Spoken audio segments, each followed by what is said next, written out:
इयत्ता 10वी इंग्रजी मराठी माध्यम. First page.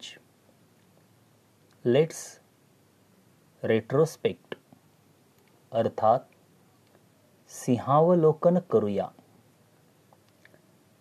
सिंहावलोकन याचा अर्थ सिंह अधिक अवलोकन, म्हणजे सिंह ठराविक अंतर धावल्यानंतर तो थांबतो आणि पाठीमागे पाहतो आपण किती अंतर कापलेलं आहे ते, आणि नंतर धावायला सुरुवात करतो.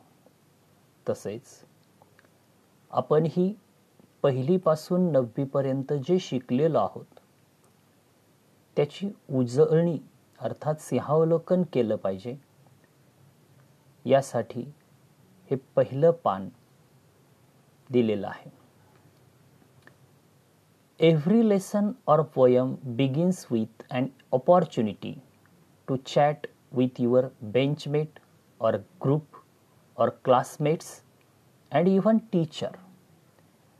प्रत्येक धडा अथवा कविता तुमच्या बेंचवरील सहकारी किंवा गट किंवा वर्गमित्र आणि शिक्षकांबरोबर देखील गप्पा मारण्यासाठी संधी सहज सुरू होतो. No one can stop you from chatting about the topic given. दिलेल्या टॉपिक विषयी चर्चा करण्यापासून किंवा गप्पा मारण्यापासून तुम्हाला कोणीही थांबवू शकत नाही. The only rule is chat in English. नियम एकच, इंग्लिशमध्ये गप्पा. It will improve your speaking or oral skills.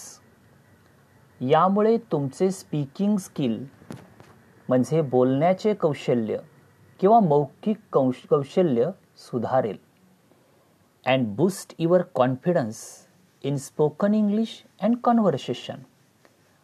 आणि इंग्लिशमध्ये बोलणे आणि संभाषण करण्यामधील तुमचा आत्मविश्वास वाढेल. So open your mouths and talk. म्हणून आपले तोंड उघडा आणि बोला. Let's make some meaningful noise in the class. वर्गामध्ये काही अर्थपूर्ण गोंगाट बनवूया. पहिल्या पानावर उजळणीसाठी एक कोडं दिलेलं आहे. From the word grid below, pick out words related to language study and write them against each of the clues.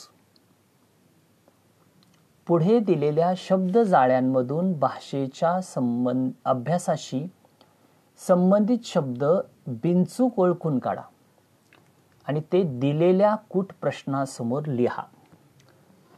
तर याच्यातील शब्द ओळखायचे आहेत आणि ते खाली दिलेल्या प्रश्नासमोर लिहायचे आहेत. ही एक उजळणीच आहे. यासाठी जे शब्द आहेत खाली भरायचे आहेत त्यांना चौकटी करून मी दाखवलेले आहेत. खाली कूट प्रश्न याप्रमाणे आहेत. A. I refer to only one noun dash in number. या ठिकाणी सिंग्युलर हा शब्द मी ठेवलेला आहे. आय रेफर म्हणजे मी उल्लेख करतो टू ओनली वन नाउन, एकाच नामाचा. इन नंबर म्हणजे संख्येने एकाच नामाचा उल्लेख मी करतो, याचा अर्थ तो singular. I qualify a noun, मी नामाविषयी अधिक माहिती सांगतो, अर्थात ॲडजेक्टिव्ह विशेषण. I say more about an action, मी कृतीविषयी अधिक म्हणतो, अर्थात सांगतो, म्हणजे क्रियाविशेषण adverb. I am a naming word, मी नावदर्शक शब्द असतो म्हणजे नाउन. आय कॅन रिप्लेस, मी च्या जागी येऊ शकतो, नेमिंग वर्ड्स. नामाच्या जागी येतो, नामाऐवजी येणारा शब्द म्हणजे सर्वनाम, इंग्रजीमध्ये तो प्रोनाउन. आय अकंपनी नाउन्स और pronouns and show their relation to another word. मी नाम किंवा सर्वनाम यांच्या सोबत येतो आणि इतर शब्दांशी त्यांचा असलेला संबंध दाखवतो. अर्थात प्रेपोजिशन, शब्दयोगी अव्यय. G, I am a sentence with a subordinate clause. मी असं वाक्य आहे की जे गौण उपवाक्याबरोबर येतं. कॉम्प्लेक्स सेंटेन्स म्हणजे संमिश्र वाक्य. H, I am an action or be. मी कृती आहे किंवा क्रिया करणारा आहे म्हणजे क्रियापद, यासाठी शब्द verb. I am an affix attached before a word. Prefix म्हणजे अगोदर प्रत्यय लावणे. जे, आय साऊंड द सेम. माझा उच्चार समान आहे. बट डिफर, परंतु भिन्न इन स्पेलिंग अँड मिनिंग.